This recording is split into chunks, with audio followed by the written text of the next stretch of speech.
કચ્છી ગુજરાતી સરિતામાના ચેનલમાં આપણું હાર્દિક સ્વાગત છે। આજે આપણે બનાવશું મસ્ત મજાની મીઠાઈ। તો એક વાટકી આ મેં બદામ લીધી છે, એને આપણે ગરમ પાણી આપણે આમાં એડ કરશું, બરાબર। એને આ ગરમ પાણીથી આપણે એડ કરશું એટલે એના છીલકા આસાનીથી નીકળી જાય। તો એને 10 મિનિટ માટે આપણે ઢાંકી અને રાખી દઈએ। હવે 10 મિનિટ થઈ ગઈ છે, બદામને આપણે પલાળી હતી એને। તો આપણે હવે છાલ કાઢી લઈએ। આ જોઈ શકો છો આસાનીથી છાલ નીકળી આવે છે। આવી રીતે આપણે બધી છાલ કાઢી લેશું, બરાબર। આવી રીતે આપણે બધી છાલ કાઢી અને આવી રીતે અલગ કરી લઈએ।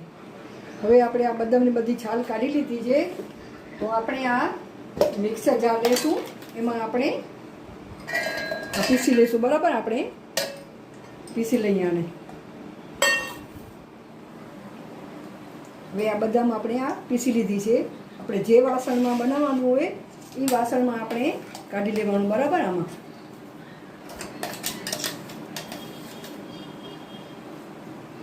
એમાં આપણે કાઢી લઈશું, બરાબર। આમાં હવે આમાં થોડું પાણી એડ કર્યું છે, તે આમ બધું આમ કરીને આમ અંદર આપણે એડ કરી દઈએ, બરાબર। આમાં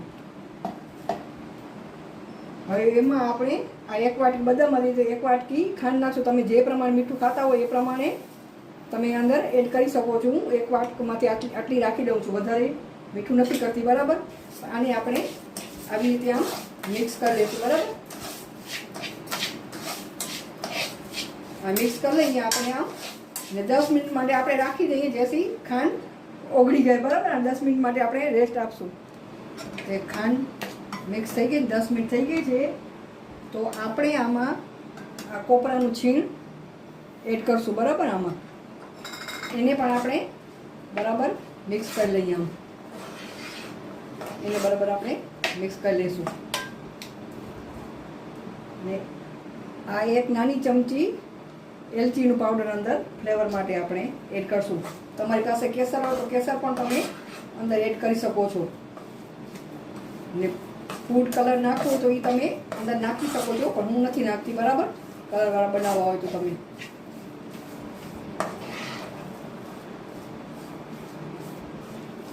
આવી રીતે આપણે મિક્સ કરી લઈશું, બરાબર। હવે એક વાટકી આ મિલ્ક પાવડર આપણે એડ કરશું, બરાબર। એને પણ આપણે બરાબર આમ મિક્સ કરી લઈએ। હજી ગેસ આપણે ચાલુ નથી કરી, તમે જોઈ શકો છો એમને એમ તપેલી છે ને એમાં જ આપણે મિક્સ કરીએ છીએ, બરાબર। હવે આને આપણે બરાબર મિક્સ કરી લઈશું।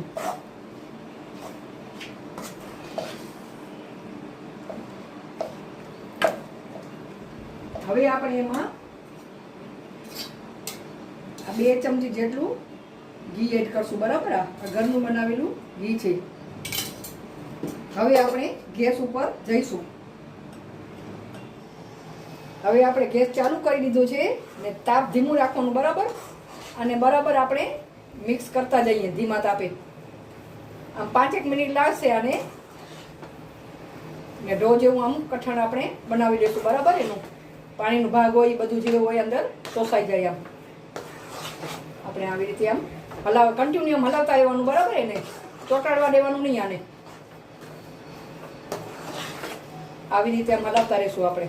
મસ્ત મજાની આ મીઠાઈ બને છે। આપણે 15મી ઓગસ્ટ આવે છે, રક્ષાબંધન આવે છે, ત્યારે આપણે આ મીઠાઈ બનાવી અને એન્જોય કરી શકીએ છીએ।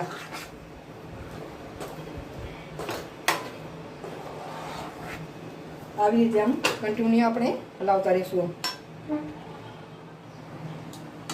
હવે જોઈ શકો છો આ ઘટ થઈ ગયું છે, બરાબર। આ જોઈ શકો છો 4-5 મિનિટ લાગી છે મને આને ધીમા તાપે આમ હલાવતા, બરાબર। કન્ટિન્યુ હલાવતા, ચોટવા નહીં દેવાનું આને।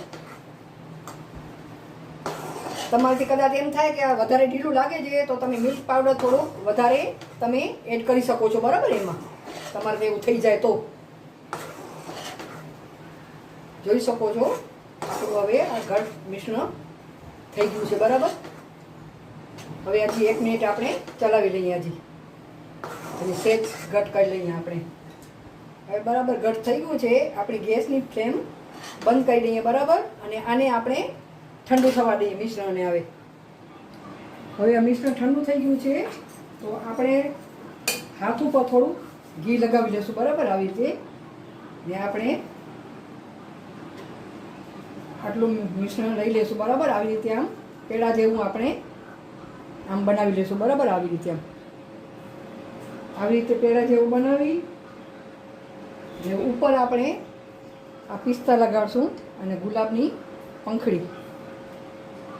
આવી રીતે આ બધા આપણે બનાવી લઈશું, બરાબર? આવી રીતે આપણે આવી રીતે આમ એક જ સાઈડના બધા પેડા બનાવી લઈએ.